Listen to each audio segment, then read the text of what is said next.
Hey, what's up, everybody? It's Paul from ForReal. We are here tonight with Brittany Kay of the Hope Education Foundation and Reptile Education. Yep. So we are going to kind of let her take over, give you a little synopsis of what she's got going on, and then dig right in and just talk about whatever we come up with.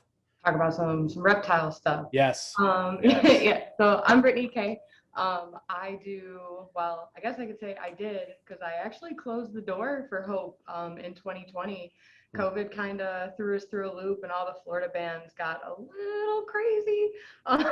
So we decided to kind of take Hope in a different direction, and I actually started a program called Varenrd, which is going to be essentially an education program in similar routes, just less hands-on stuff, more focusing and pinpointed on the large lizards and stuff. Mm-hmm. I went back to my roots. So with Nice. Hope, when I moved down from New York to Florida, I like expanded the entire program to everything. I got volunteers, I had a board of directors. I did really good, but it just didn't feel like what Hope was. So went back to the roots, having fun with that, and just been talking monitors and tegus. And I help out with USARK Florida and represent them at some of their local reptile shows and stuff. So yeah. And you're up around Tallahassee, correct? I'm in like the Pensacola area, so I'm Okay. like 3 hours from Tallahassee, but I will be at Tallahassee Repticon this upcoming Saturday, I believe, on the 20th at Repticon with USARK Florida. So yep. Okay. So you moved down from New York. I actually, funny thing. So I'm also from the Buffalo area, but I just messaged Henry the other day and said, "Hey, haven't seen you in a while. I'm doing the Zoom thing. You should come on with me." You know what his response was? What? "I don't have a computer. I don't have a smartphone. You probably don't believe me." And I was like, "Nope, I 100% believe that." I believe you. Yeah, 100%. Like I could see Henry with like a rotary cell phone. Did I love Henry? Yes. We were so funny. I used to actually, whenever Henry would go to like the IHS meetings and stuff in like Costa Rica, like I'd pet sit his collection. And when I tell you, like, one person that has one of the most pristine collections I think I've ever seen, like so much variety. Like, yes, very eclectic. Henry. Oh yeah. Yes. Yeah. I remember the first time walking in there and him telling me, "Oh yeah, that albino black rat snake is like 38 years old." Yeah. Yeah, He's got like a prehensile tail skink too that's like 15 or 16 years old. And I'm like, man, like it's crazy. Yep. So what's the bird's name? This is Doodles, and if I have her anywhere else besides next to me, she's gonna try and talk over me the whole time. Nice. So here I can control her. Well, she's more than welcome to be on. Hello, Doodles. Yeah. But she's a Moluccan cockatoo. She's actually one of our animal ambassadors because Hope does, well, we did birds and reptiles because they're so closely related. So yeah, just a little fun side piece. So with the Varenrd, what is your outreach for? What are you doing? Are you doing live stuff? Are you doing online stuff? Are you just starting it where you're just kind of trying to figure your way through? Right. So I'm in like the super new grassroots area for it. I actually just submitted my class 3 permit for the program itself a couple weeks ago. So I should be getting a response back for that soon. It's not going to necessarily be like going to schools and fairs and festivals and stuff like that. More of an education program kind of like for the community and the hobby itself. More of like a representation at the reptile expos and stuff in the area, because we have a lot of people that, are, especially in my area of Florida, like I'm not in the South Florida where everyone has berms and has tegus and all that stuff. We're very, very new-ish, I'd say, in this area specifically. So I want to be able to represent the monitors, like the $30 Savannah monitors that are getting bought at reptile shows and stuff. I want to have a place for those people to kind of do a loop around and be like, oh, hey, I just bought this. Like, can you tell me a little bit about it? And we'll have newsletters and we'll have free care sheets, and we'll have a bunch of like handling stuff and enrichment, like targets and little wiffle balls that you could put mealworms in, and give them enrichment and stuff like that. So kind of like an education program for the hobby outside of the So internet. right now, at Right this now. very moment, somebody is going to be watching this and say, "Oh my God, you shouldn't have bought it if you didn't know anything about it." Guys, gals, It happens. relax. Yep. It's always going to happen. It happens with reptiles.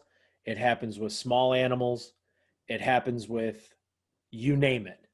People make that impulse buy thinking that, oh, this is going to be easy. And then it's like, oh, wait a minute.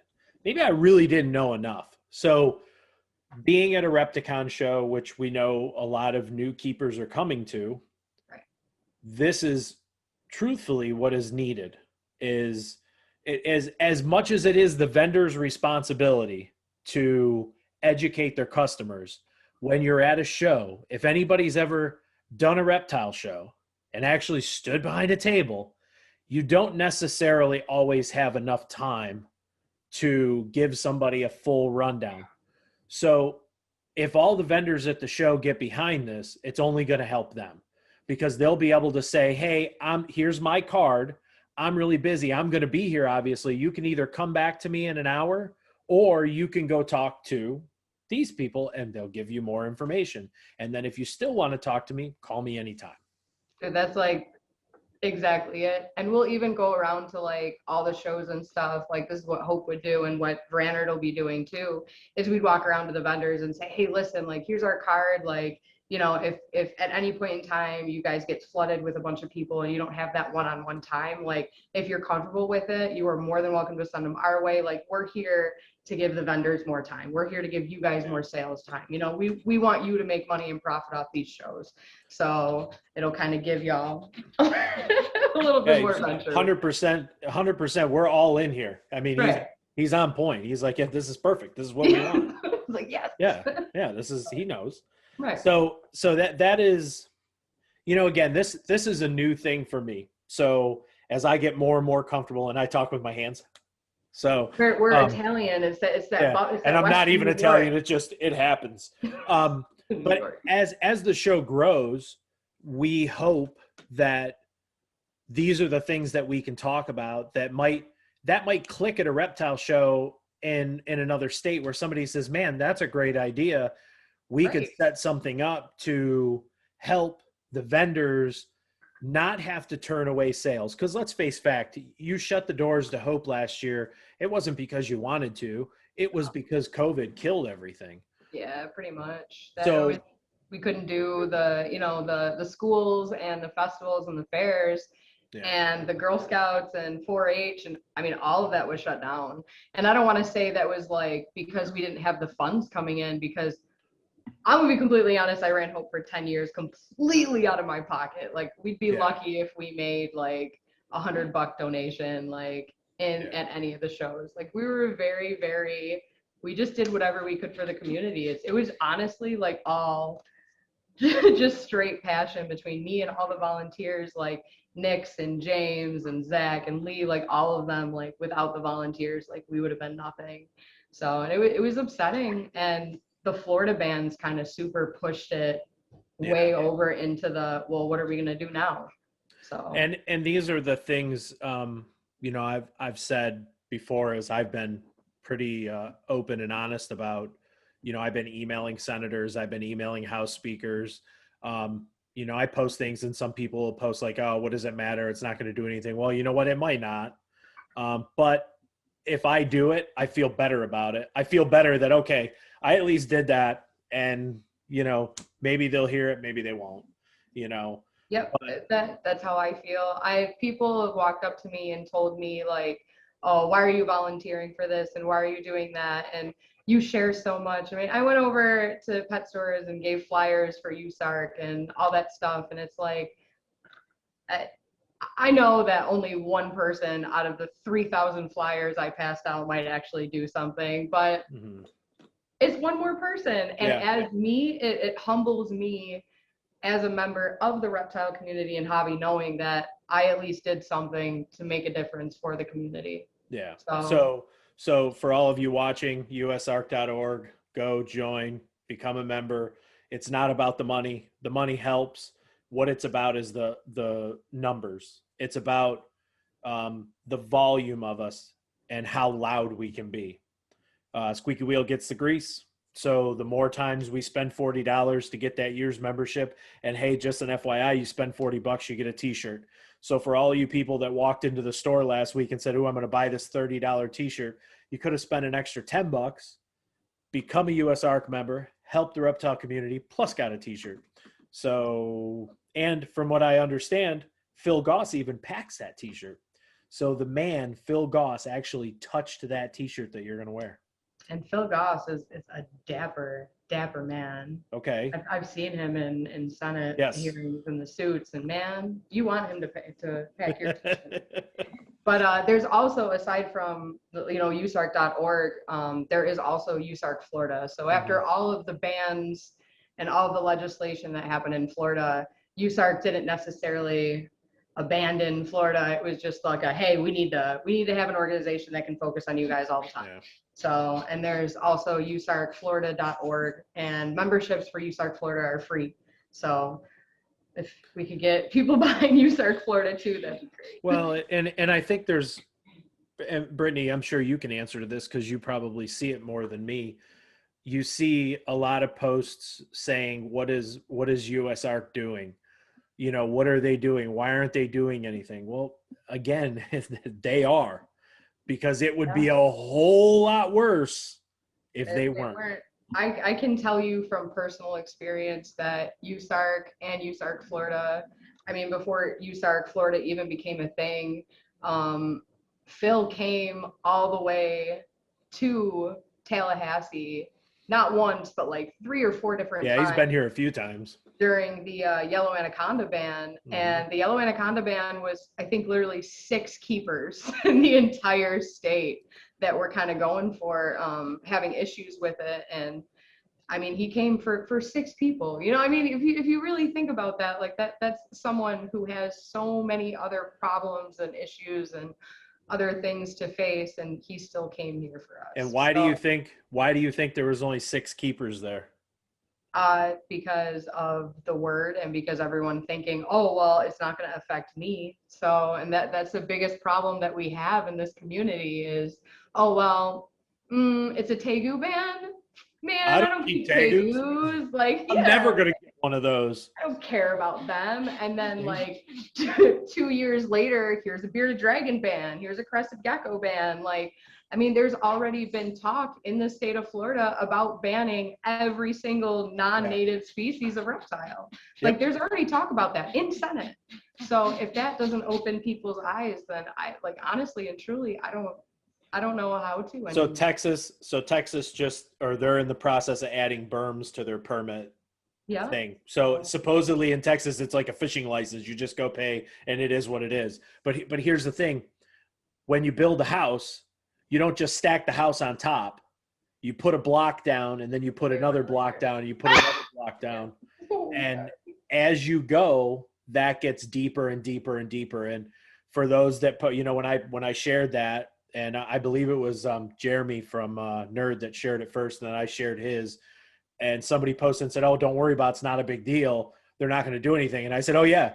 When they banned yellow anacondas, it wasn't a big deal. They said literally the chairman, Rodney Barretto, said, oh, no, don't worry about it. We know those are already in the wild. We're not going to ban those. Why would we do that? They're already there. It's not going to help. Yep. Look at us today. But here we are, and not only are yellow anacondas banned, but now retics, sperms, tegus, iguanas, like all of it. It's scrubs. A perfectly working permit system just completely got swept under the rug. So it's crazy. And I mean, from Hope and myself personally, I mean, how we met was I got a retic from you. So I mean, it's crazy how much just over the course of, I moved from Buffalo to here. It was 3 years this past September. And I was so excited, man. I was like, yeah, I don't got to deal with New York laws anymore. Like, I can get a permit now. And I'm all for permits. Yeah. Like, I'm 100% for a permit system, as long as they're accessible. Yeah. But now here we are, like, we're in New York again, where you have a permit that's near impossible to get. And it's just like, man. Yeah, it's like a deja vu, right? Yeah. Yeah. And listen, I've talked about this in a couple other episodes, and I've said that we paid, what was it, $50 to have the CSP permit, 50 or $100. Yeah, it was 50 So bucks.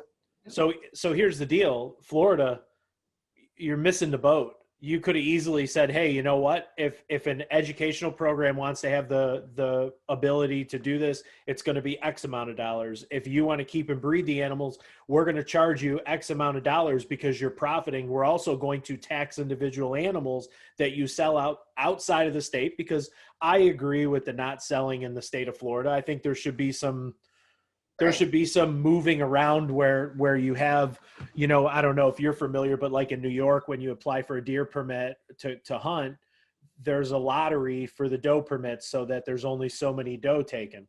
Okay. So it's a pick and choose thing. So if they put a lottery together and say 50 people apply for a permit to import X amount of animals, the state of Florida could easily say, okay, we're going to pick out of the 50, 25. These 25 people can import X amount of animals and they belong to you. You can't sell them in the state. You can't take that animal, buy it and give it to somebody else. But every year, every other year, we'll open it up to do this. But we're going to charge money. You're going to pay $35 for that permit, or $100 for it, whatever. Yeah. I've said it all along. They could have easily said, hey, you know what? You're a retic breeder. Paul, if you produce retics, we're going to charge you $10 per baby that you sell nominally, and we want to see records, and you better be able to prove, which I had to prove where all my animals went. You have to keep receipts anyway. Right. So we want to see it. Okay, you owe us this much money, and those are the things that I think they really truly missed out on. That I agree with that. Absolutely. There's a huge money market that they had the ability to be able to use then those funds for those millions of dollars that apparently the destruction is happening in the habitat. So it has nothing to do with any other animal. Yeah, of course not. No, it's only reptiles, So. Listen, we're all animal lovers. And, right. And at the end of the day, I don't want to see any animal die or be exterminated, or it kills me to see these guys catch the berms. They're beautiful animals and they have to put them down. I get it, but it's sad, and it's not the animal's fault. Right. But I understand, the same way I understand the iguana stuff. But here's the deal, the iguanas have been here since the 40s. What, now because somebody's got a wild hair in their ass, they're going to come out and say, oh, ban them? That's what I thought. I thought at one point in time, they said that they just consider the iguanas they're an invasive species, but they're known. Yep. Like I thought at one point, like they were they're the brown annual of the annuals, but I guess not. No, they're going back on everything. And when this yellow anaconda thing happened, like you said, we got word from Senate, word for word, of I think it was Senator Mayfield, saying like, we have no reason to ban any other animals. We have a permit system that's working and we don't need it. Yeah, and then that clown, she's a clown. She's the one that introduced the law last year. Yep. So ball of sunshine. Yep. Oh yeah.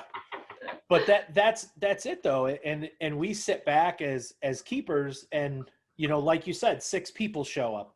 I get it. Big snake people, it's a small group of us. I think it was less than 400 CSP permits. Yeah. So, it's not, you're not talking hundreds of us. You're talking hundreds of us, not thousands of us. So policing those permits is, it shouldn't be a big deal, and it shouldn't be as financially extensive as we would think it would be. But it's crazy. I don't know. I think about those 100 keepers that have the permits that are no longer able to sell across the state or across the country because no longer can you do the interstate stuff, or you have 5 years to do it. You would know that probably better than me. I don't. So tegus, I think, and don't quote me. We can look it up. Tegus and iguanas breeders, I believe, by June 1st of 2024 have to be phased. It has to be phased out. Yep, yeah, it's that sunset clause. I didn't know Yeah. if it was like that for the CSP. I don't Because I didn't breed, so I didn't know if it was I like don't that think for so. CSP I too. think, well, see, so last year in March, I had talked to our investigator, Steve McDaniel, who is awesome, and asked him, what do you think? And he said, back in January when you called me, I told you I didn't think it was going to be a big deal, but it is going to be a big deal. And he Right. said, he goes, I can't give you legal advice. I'm not going to give you anything like that. He goes, but if it were me, I would take a deep look at what you're doing. Yeah. So because There's originally I had told him I was going to move my animals to the front of the house and open the doors up. And he told me then in January, yeah, that's good. And then in March, he told me, no, that's not going to work because yeah, you're yeah. residential, not commercial. Yep. And there is so all of the facilities and stuff that were residential do have the ability to be grandfathered so long as you had your permit in 2019 or 2020. Yeah. But here's the kicker. If like me, for example, my facility, my facility is in Molino, Florida. Mm-hmm. 2020, I also had a divorce and I moved. I live in Yeah. Pensacola now. So my facility is in Molino, but my facility when I moved would be here in Pensacola. I had my permit in 2019 and 2020, but my facility isn't the same facility, so I don't get grandfathered. So That it's doesn't make any sense. it doesn't. So they're grandfathering based on your facility, not based on the individual Not the themselves. individual. Yeah. So, and that's for residential. And I actually have, because I talked to a few people to get specific dates and stuff, just in case anyone watching like had questions about it.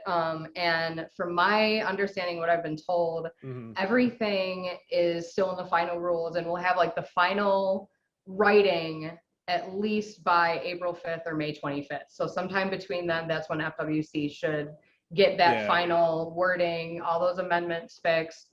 And then we'll have 90 days to be in compliance from that. And then we'll have 180 days for anyone that's keeping outdoors and has to redo those outdoor enclosures. Yeah. Because they fixed it so that you can't have the mesh anymore. It has to be a concrete slab and it has to be a 4-foot wall. Yep. In all the enclosures. So you'll have like 180 days to be compliant with that. But then those grandfather is, like you said, you'll have a certain amount of time if you're a business to be able to sell out. And that's that 5-year sunset clause, I think they call it. So there's so much that they're missing out on. And I had hoped that, like I said, when I first posted after that Friday afternoon was, if we all got together as keepers and just, every day, and I'm not saying you guys that are watching saying, oh, it doesn't work. I'm not telling you that it's going to work. What I'm telling you is don't send them an email saying, I'm a reptile keeper. I want to keep reptiles. I want to sell babies. I want to make money. That's not what I'm saying. When I sent my emails out, I sent those emails saying that, hi, my name is Paul. I'm a reptile keeper. My family are reptile keepers. My kids have been around snakes and lizards since they were in diapers. This is a family affair. We love our animals. We treat them with the utmost respect. We treat our environment with the utmost respect. We understand that this is a problem, and we are willing as keepers to sit down and try to figure out what we can do to help. Yeah. I'm not saying send them an email saying I want to make money. I'm saying send them an email to why the reptiles are important to you. Yeah, that if you get any like economical impact from it, Yeah. The last thing the government wants to do is economically impact anything. So Yes. that always helps. And then even like, God, man, if you have any like pictures, like heartwarming pictures, I'm not saying like send at the senators a picture with a snake around your daughter's neck or anything like that. But I mean, like, are you gonna peace out? Oh, you look like you're about to. It's like, no, I'm not going anywhere. I know, right? But I mean, like, we'll send pictures of like the education programs that we've done, and like we'll literally tell these senators, like, we're the people. This hobby are the people that are going to the schools, that are going to 4-H, that are going to Girl Scouts. They're going to just your local peanut festival and teaching people about, hey, listen, you can have these cool animals, but this is what happens when you release them into the wild. Like, you shouldn't do that. And there's organizations like us to be able to help you and prevent you from doing that. And hey, look at FWC Amnesty Day. Like, it's crazy how much we advocate for the people that are against us now. Yeah. And I think, like, as an educator, that's kind of what hurt the most Yeah. upon losing my permit, because I'm like, man, I try to help y'all so much, and it's like, it's crazy, but here we are, and it's what we gotta do. I looked at that whole CSP thing when I first sent the permit in, and I had some people tell me, dude, you're nuts. You're going to let the police, quote unquote, in your house. You know, you're crazy. And it's like, no, why would I worry about that? First of all, I have nothing to hide. Right. So why would I even remotely think, I mean, the relationship that I've had with our inspectors has been fantastic. Now, I will say this, as far as inspectors and the people in the office, I think there's somewhat of a disconnect. And sometimes you ask a question and one tells you to call the other, and then they don't want to give you an answer because they're afraid it's going to be wrong. And that's not, I'm going to speak for me and say, if we can come to just a common ground, I'm good with it. What I don't like hearing is I don't like hearing friends that have gone through crazy amounts of time and never getting a good answer from either or the field officer or the office. And those are the things that make it tough for us. But again, you take away our permits, you take away that money. Why do we need the field officers anymore? Now you're eliminating jobs. Exactly. We're in a pandemic right now. You're taking the ability away from our keepers and our breeders to breed the animals to make money, which, might I add, the reptile industry is stronger now than it was in 2019 or 2019. It's stronger now because people aren't traveling, so they're spending more money on reptile stuff. In my email to Mrs. Mayfair, Senator Mayfair, I explained to her that I help and like to support local business. So if I can go to a local store, I go to a local store and I spend money there. Now, I do buy a lot of stuff online. However, if I can spend money at a local store, I do. So what she's done in essence is say, hey, you know what? We're going to ban all this stuff. So what's going to happen to these pet stores that have been around for 15, 20 years? There's a few of them that are like, people are just not going to be coming here anymore because they don't have any of the animals. So yeah. I mean, it's crazy. If we could, in every state, if we could convince, senators to have a reptile, like kind of like a committee.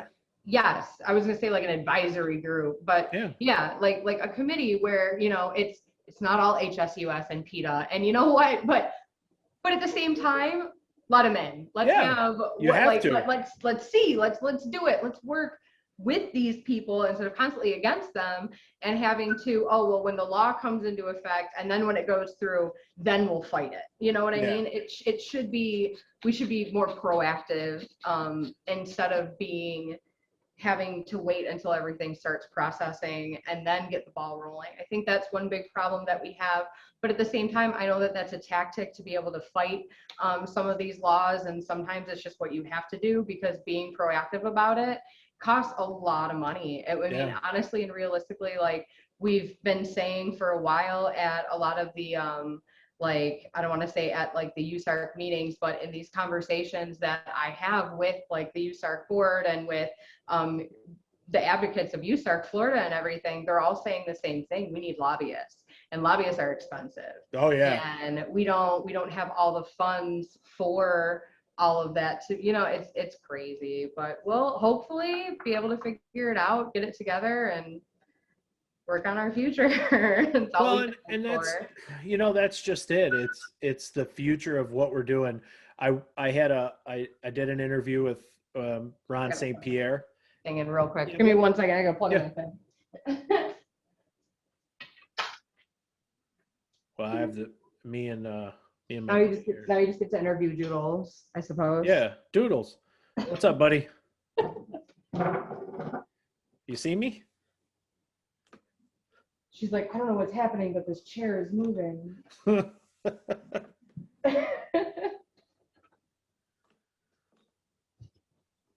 right.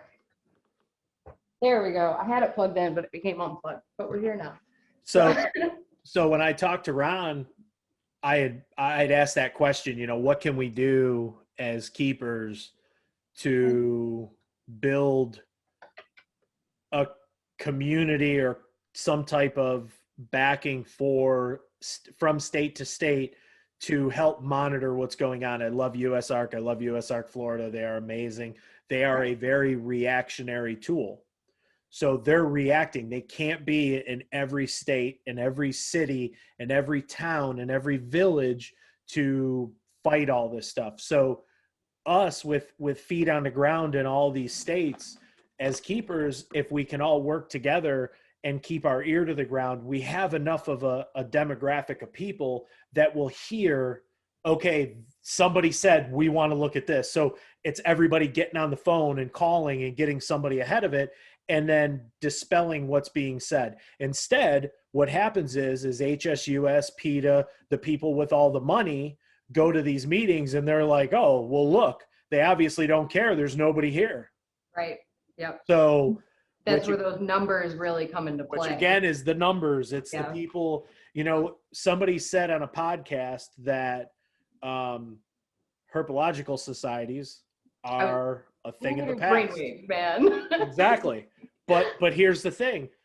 Those are the things that are going to help. And nobody has a bazillion hours and all this time. But again, I say this on every webcast. The NRA doesn't lose. There's a reason for that. Yeah. Because when legislation gets put in, it doesn't matter if two people hate each other. They hook up, they circle the wagons, they stop the legislation, then they go back to hating each other. Yep. It's as easy as that. I mean, there have been instances in fighting legislation for certain things where there was another local education program. We don't see eye to eye on certain things, but you best believe when all that stuff was going through, we were at Senate hearings together. Yep. And I don't care about the beef, man. We're both on this team right now. Like, it is what it is. And you have to put that to the side. Like, and you said herp societies, and I was literally thinking about that. I was like, oh, I should mention herpetological societies. And then you did. What happened to herp societies? I feel like in a lot of states that herpetological societies have just kind of like faded away over the years as social media became really present. Like, the monthly meetings and stuff like that. We have social media now, so we get our daily fix instead of having that monthly meeting to always look forward to. I was the president of the West New York Herpetological Society.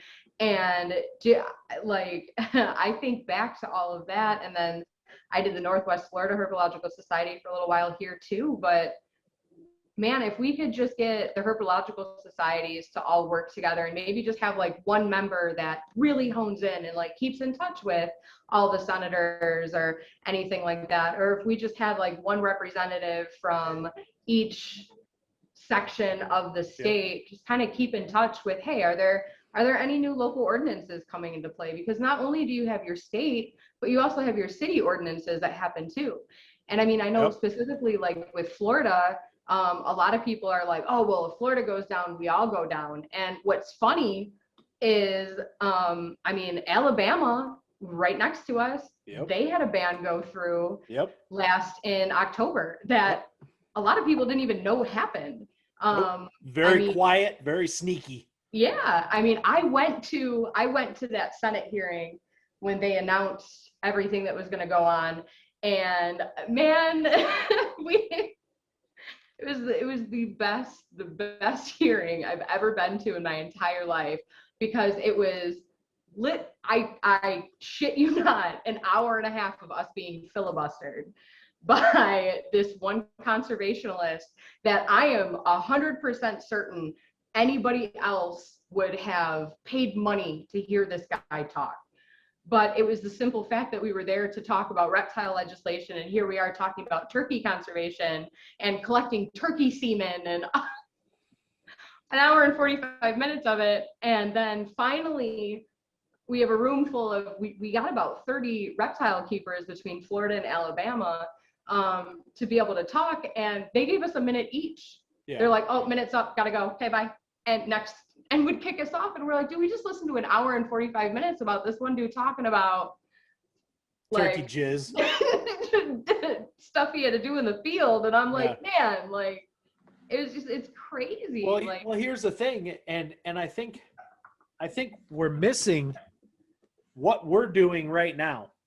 We are literally on a Zoom call 6 hours apart. And I hate to say this, but like on Sunday night, I think it's every other week, Chris Eaton from Snakes and the Fat Man, shout out to my brother, has an open Zoom call with reptile breeders. It's not recorded, but this past week, I want to say there was 40 of us on there, almost 40 people on there. Nice. From all over the U.S. And sometimes there's even a guy from Russia. So I forget, I forget his name, but he's funny. That's cool. I'm gonna check that. I've never heard of that before. Yep, So Chris, I'll share it. I'll share it. Won't be this weekend. It'll be next weekend. It's on Sunday night. You just send Chris a message. He sends you the Zoom information. Everybody jumps in. It's a good time. We're just in there talking shit. He definitely doesn't record it because it gets pretty out of control. Pretty out of control. Exactly. So, but here's the thing. A herp society, with the pandemic, I get it. People are, some people are nervous to meet, and I get that. But here's the deal. Zoom is $15 a month, and I can have up to 100 people on here. So as long as you do it right, and I will say this, when you have 40 people on Zoom, it's insane. So hard. But if you're doing something like a meeting, there's ways that you can set it up where everybody's muted and you have 2 or 3 moderators taking care of it, and everybody gets to speak. But that monthly meeting turns into hey, we're all getting on Zoom tonight. Nobody has to leave their house. You can do all that stuff and still get that information out. And somebody like a Phil Goss can even jump into those meetings, so state by state, that stuff can be done. Somebody just has to take the bull by the horns and say, hey, I'll do it. Yeah. That's smart. Yeah. It's tough. It is. And Brittany, you've been on the front lines of all this stuff. So, you go to meetings and, man, I wish I lived closer and didn't work the way that I do, and I would go. It's just, it's very difficult to get that time and travel all that way. So, Right. And it is. And I mean, we all respect that, and that's, there's a difference between being aware, but not having time, and being aware and doing nothing. And I think that's the big difference and the fine line between it all. So, I mean, sharing on social media, sending emails, there's the Zoom calls, there's way to do it without it being like, oh man, I got to go to the Senate hearing. And I know it's going to be, I'm only going to talk for 3 minutes, but I'm going to sit there for 6 hours. I know not everybody has that time, or not everybody has the time to go to the reptile shows and set up and volunteer. I mean, it's a long day. Repticon starts, you load in at 7 a.m. and you're there until 3, 4 o'clock. Oh, it's not only that too. You're packing animals at home. You're driving. You're unpacking. You're repacking. You're driving, and you're unpacking again. Yep. Trust me. I know love reptile shows, but there comes a point where Morph Market just does it all. Yep. Exactly. Not a sponsor, by the way. Should be, no. Yeah, should be. So are you breeding anything or working with anything special, or are you just kind of keeping? Yeah, so I am working on right now I have black milk snakes that I'm raising up. Mm-hmm. They're the San Antonio lemon line black milk. Nice. I'm super excited about. I just got them this past year, so they're in the super raise up phase. I actually have a white-sided black rat that's potentially het calico that's out on a breeding loan right now with Dallas Rua of Rua Colubrids. Mm-hmm. So we don't have any confirmed locks yet, but him and Wasabi are pairing up. So we have Marshmallow and Wasabi. So we're going to have Marsabi babies. We're super excited about those. It's kind of interesting. Right. Shout out to Dallas and Amanda opening up a new store. So good for them. So excited for their store. What is the awesome. Wiregrass? Wiregrass. Yep. Wiregrass. Yep. For some reason, I wanted to say sawgrass. Yeah. I don't know why. It's one of those southern grasses. Yeah, it's a grass. It's a grass. But that's awesome. So happy for those guys. Miss the hell out of them. So it's so much fun when they come down. So great. But I'm doing that with the Ruas, and then I have, as always, my Cenosaur palearis, or my Guatemalan spiny tail iguanas. They breed every season. They'll lay about 2 clutches every season. Only hatched out babies once. I keep having incubator issues, so I gotta master the incubator. Maybe one of your friends can help me with incubators, because they are my downfall. really? Yeah, I actually, so the one year that my palearis actually hatched out was when I let them just self-incubate. I left the eggs inside the nest box for an entire season, and I made sure that the temperatures were good. I kept an eye on the soil and the temperature, and inside the little nest box, the humidity there. I put a wire, like, some chicken wire over the nest box opening, so the female and the male couldn't go in there and mess with the eggs. And sure enough, one day there was 2 little baby Cenosaur palearis just chilling up at the top of the substrate. So that was really cool. This whole self-incubating process was kind of like an eye-opening experience to me for like husbandry, like knowing that I feel like I kind of not mastered, because everything's always changing and of course you can always learn. But yeah, I felt really good about my husbandry when that happened. And then I have my Bakiri, or the swamper iguanas, that hopefully this season, it was my female's first season last year, so all her eggs were infertile. But we're gonna hope that this year, she's 3 years old now, so hopefully now this year she'll produce some fertile eggs. And I think I'm gonna do the whole self-incubation method again, just like I did last time. What's the temperature? The temperature for their eggs? Yeah, what do they usually incubate at? So I've been doing anywhere between, I'll do like a fluctuation between 86 and about 87. Okay, so they're hotter. Temperatures, they're hotter. Okay. The humidity also usually anywhere between 82 and 84% is what I've been doing with them. Okay. And I use, every time that I've incubated, I use the Sims bins, which are amazing. Yep. Never had any issues with the Sims, never had mold growth, none of that on my eggs. My problem was my incubators always malfunctioned, or I had to move in the middle of the incubation, and that whole transport of eggs has always been every keeper's nightmare. So we've done the HOPEducator, the refrigerator, and then we did, when I had that clutch of retics, I went with Garrett Hartle from Reach Out Reptiles cooler method.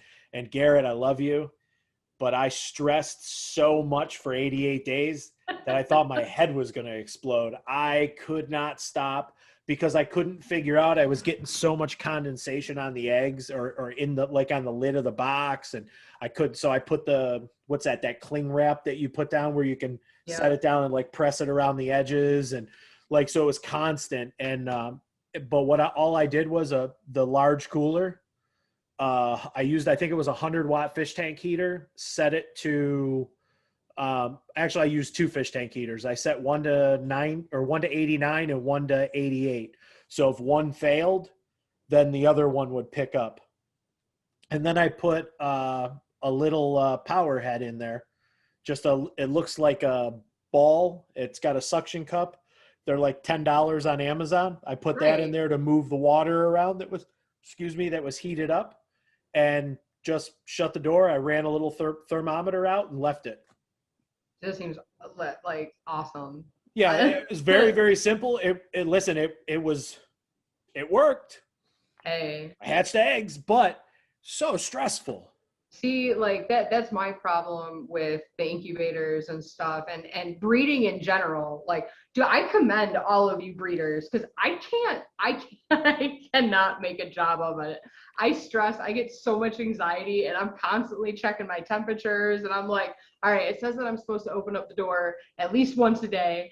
How long do I overthink everything. I mean, wrong. I called you like a month ago because I was freaking out about wallets. So like but here's the thing, that's a good thing and a bad thing. Right.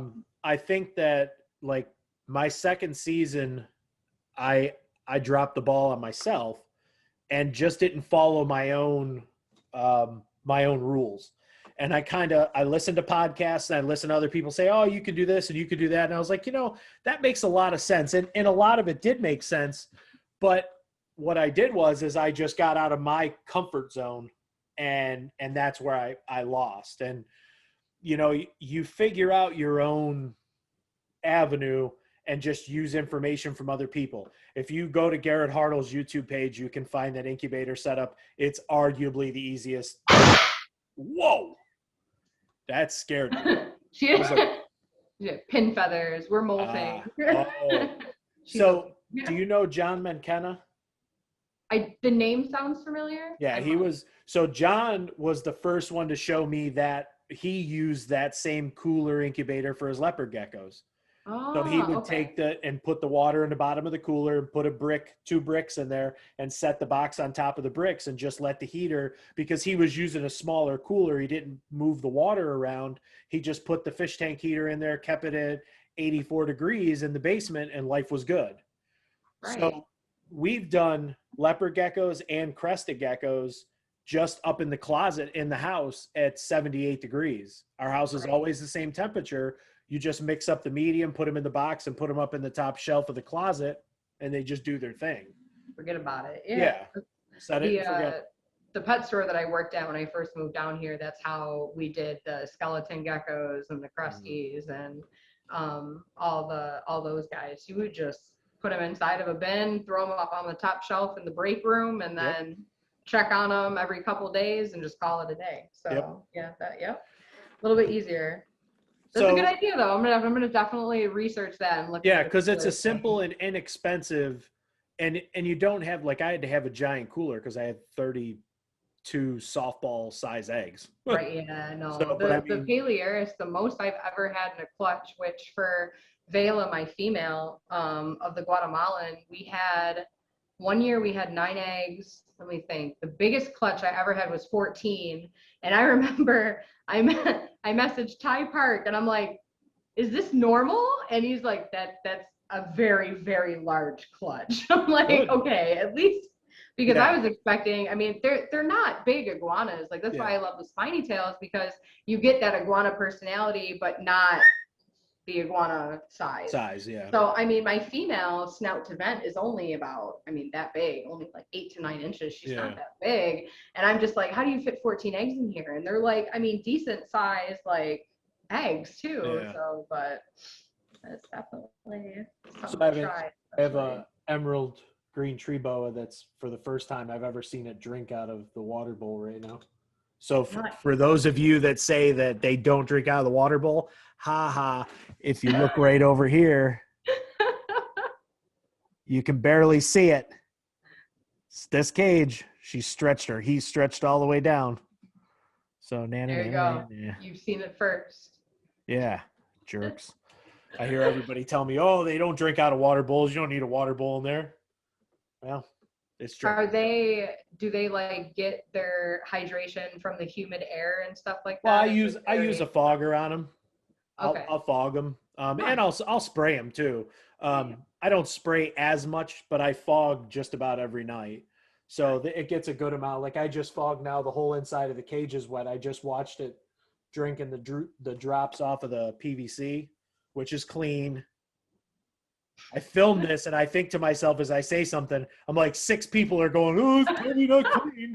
It's clean. You got to be proactive about those trows, Paul. Exactly. That's what it's all about. So, but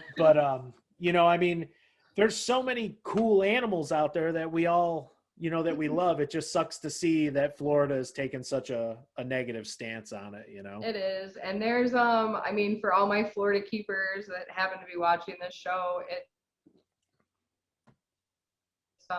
it's unfortunately not over. There's a few more species that are pumped up and ready to get added this coming June and July.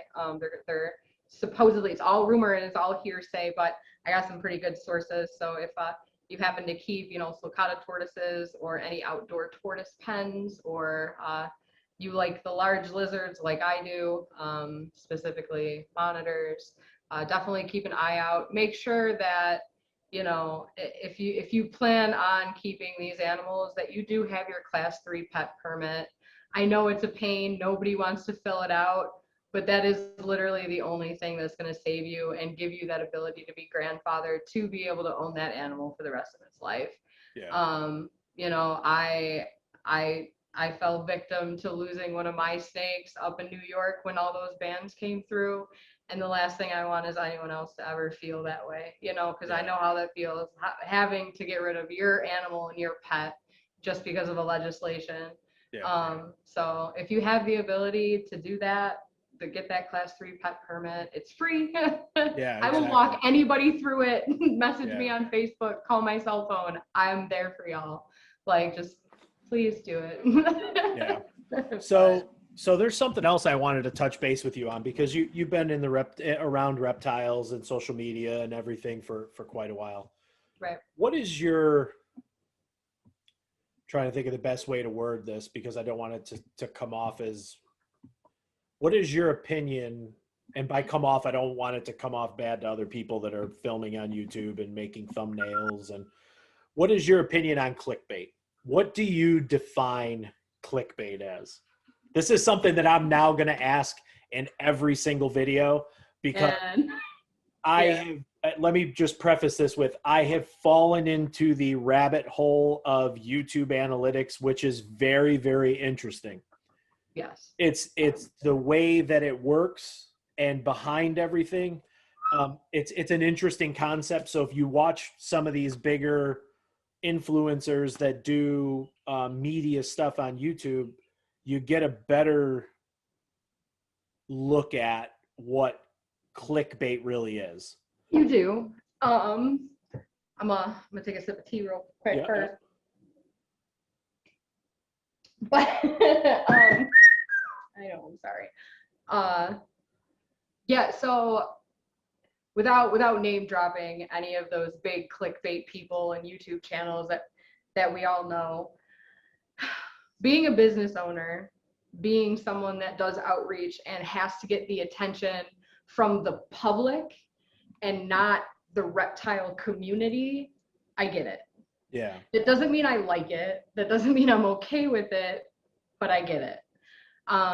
You're going to get some random person on the internet clicking a little YouTube thumbnail of so-and-so in a pool with a giant snake versus so-and-so holding a snake properly and trying to teach you about it. Now, that doesn't mean that, like, we shouldn't do the crazy extreme sensationalism where we're putting, I mean, if you think about how many of those YouTube videos have been used in Senate hearings or not even that, but just in processing and trying to figure out where these bans come from, a lot of that stuff is getting pulled from social media, and a lot of that stuff is getting pulled from Facebook groups, from YouTube, from Reddit, from Twitter, from all of those places where it seems like it's almost become more important as a hobbyist to get the attention from the public versus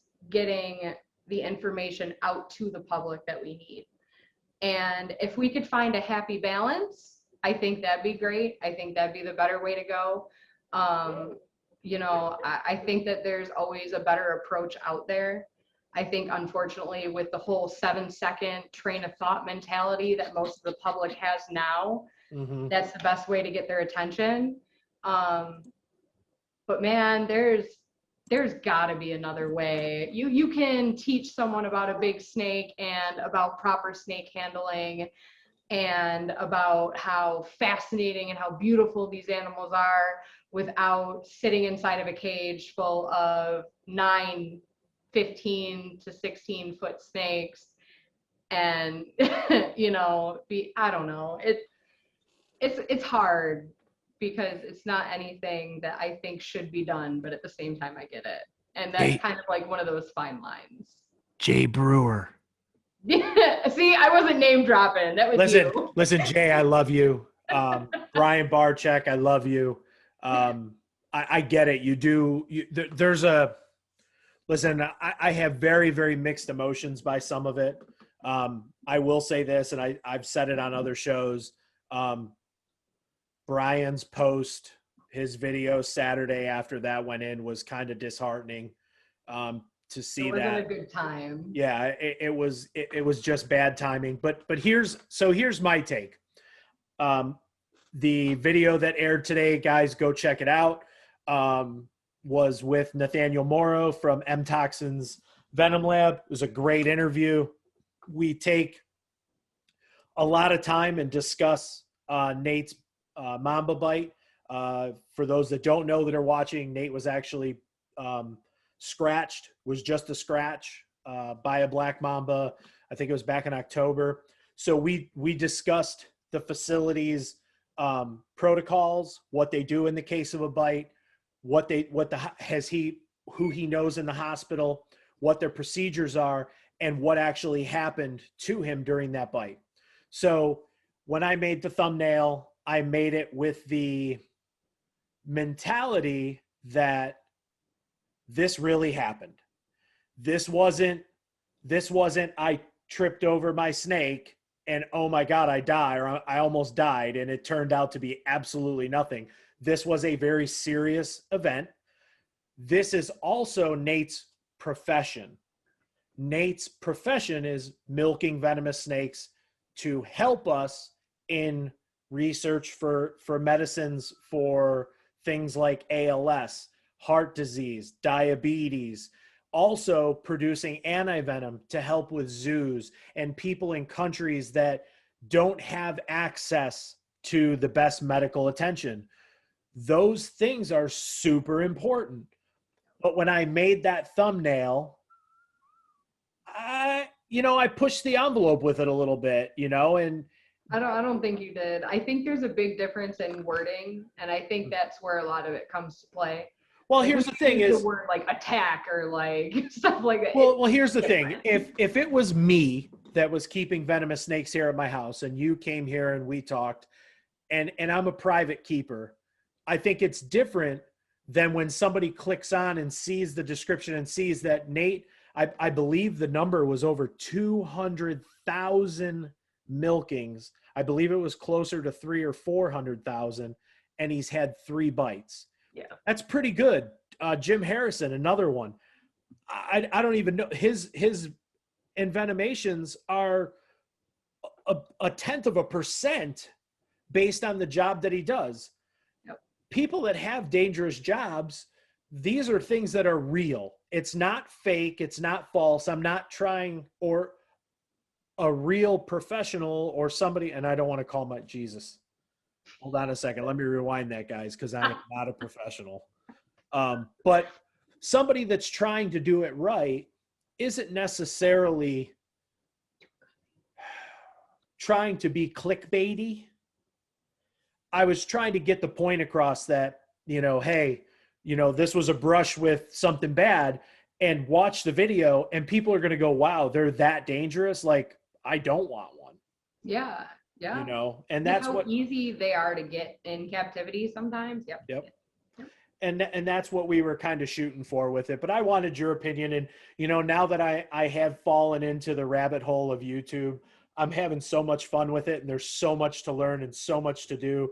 It's something that we've talked about at the RPI. There's things that I say, this is the best one. And the team is going to see this probably and laugh at me. But hey, subscribe, click that bell, smash that like button. We all joke around about that and say, man, it sounds so corny, but there's no other way to say it. So now you got to do what you got to do to promote your business and to market your business. Exactly. And that's why I'm saying, as another business owner, I get it. It doesn't always mean I like it, but I get it. You got to do what you got to do. I mean, there's if I could spin off into an example, go ahead. And I'll throw myself under the bus too. One of the biggest debates in large lizard keeping and in lizard keeping in general has been grow tents lately, right? Mm-hmm. Everyone hates grow tents. Grow tents are the absolute horrible and whatever. But I do not think any terrestrial species should be inside of grow tents. Anything that burrows, none of that. If they got super sharp claws, it's not going to work. I was in a situation where I was in a pinch. I had to leave the house that I was in. I got a divorce. I decided to leave all my caging at my other place just because moving 8 foot by 4 foot by 4 foot enclosures and 5x6s and all of those for all of my animals was near impossible. So I bit the bullet, went against everything I believed in and ever educated about, which is hard as you become like an older keeper, because you get set in your ways and you're like, man, that's stupid. But I did it, I tried it, and I can tell you that it's been about 8 months now since I left, and I'm finally able to be able to get all of my official 8x4x4, like my caging, all of that. I'm finally getting it in the next 3 weeks. And I've had my iguanas in those grow tents, and I'll tell you what, they're beautiful. They hold humidity perfect. They hold light perfect. They're, I mean, substrate, I can put a nice interest, not a super deep, but one that'll help with humidity. Then I just put like big dig boxes in the corner so they can do that. Now, I'm not going to say that they're in pristine condition, because they definitely deteriorate. But that's one of those things similar to that marketing. Sometimes you're in a situation where you got to do what you got to do, and it might be against your better judgment, but after doing it, sometimes it works. Yeah. And that's what I learned from that. Now, I'm not saying that people should do it, but when you're in a pinch and when you're in a certain situation, like sometimes you have to go and try something different. And I think there's always going to be that. That's always going to happen. You're always going to have that where, you know what, I argue with Cody all the time. I'm a DIY guy, like DIY stuff. Cody is the, I want this to be, you know, I want to spend the extra money and get this so I don't have to worry about it. Well, you know, there's always a place for that. And it looks, what me and Cody are doing are completely different. I'm just a keeper. He wants to open up a facility. There's a difference. Right. But at the end of the day, they both have their place in this industry. Yep. So, you know, you just have to, like you said, sometimes you gotta eat the proverbial poop. Yeah.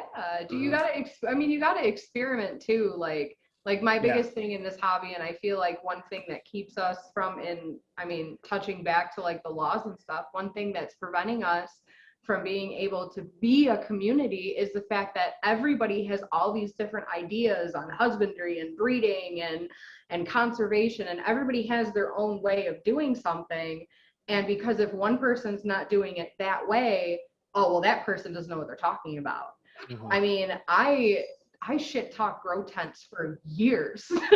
And like, I got in a situation, I'm like, I gotta do it. And I did it. And now I'm like, well, shit, now I know that I know why people talk about it. I still don't recommend it, but I get it. And that's what we have to do as a hobby, is we have to be more open-minded with a lot of stuff, including the way that you have to do the clickbait marketing, which sucks, but guys, sometimes it works. Well, it's not even the fact that it works. This is the way I look at it. If I post a video and the title of that video is come see me play Modern Warfare, my KD was 10.0, and somebody clicks on that video that wants to see me playing Modern Warfare, and they get this, albeit this is way better than Modern Warfare, they're going to be like, what the hell? This isn't what the title said.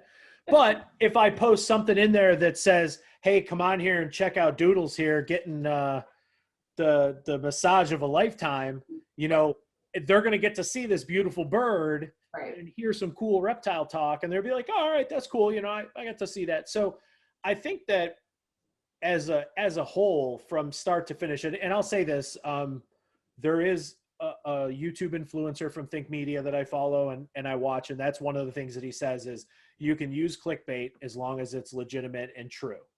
Don't use clickbait that is just trying to get somebody to click on your link. That's not the right way to do it. So if it may be risky, you know, or you know, I guess one of the best ways to put it is we're putting something up there that maybe somebody outside of the reptile community may say, oh my God, why would this guy do this? Well, watch the video and you'll see that this is his job. This is what he does. And he explains, I'm doing this for a reason. It's not just me keeping a black mamba here in my bedroom. You know, there's a reason for it. So. I agree. My high horse and my soapbox. I I tend to Can't get have on that soapbox tall, man. I tend to get on that a lot, especially when I see somebody with a blue insularis wrapped around their finger that a king cobra bit and they lost. Tyler. It's the same thing I do with like large lizards and stuff like that. We all can have that soapbox that we do. Yeah. I'm like the trust building and husbandry enrichment soapboxer, so I feel it. So with that, I guess we can kind of wrap up. Yeah. It's been fun. Thank you for letting me come on here, dude. No, like this is something that I've said this before. I saw this more or less, somebody posted it. You have reptile keepers in levels, the beginners, the intermediates, and then the OGs, right? And it seems like the intermediates they're always bashing the OGs and the new people, right?